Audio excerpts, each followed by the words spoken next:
In the early 20th century, following World War I, large numbers of discharged veterans who served in the war were given land by the Australian government to take up farming within Western Australia, often in agriculturally marginal areas. With the onset of the Great Depression in 1929, these farmers were encouraged to increase their wheat crops. Also, Australia was dealing with a serious problem with the population of emus that were causing significant damage to crops and farms, leaving many farmers struggling to make a living. In response to this problem, the Australian government decided to launch a military operation against the emus.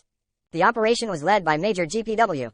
Meredith of the Royal Australian Artillery and involved a group of soldiers armed with machine guns. The soldiers were deployed to the Campion district of Western Australia, where they began their campaign against the emus. The operation got off to a bad start, as the soldiers quickly realized that the emus were incredibly fast and difficult to hit with their machine guns. Despite their best efforts, the soldiers were unable to make significant progress against the emus.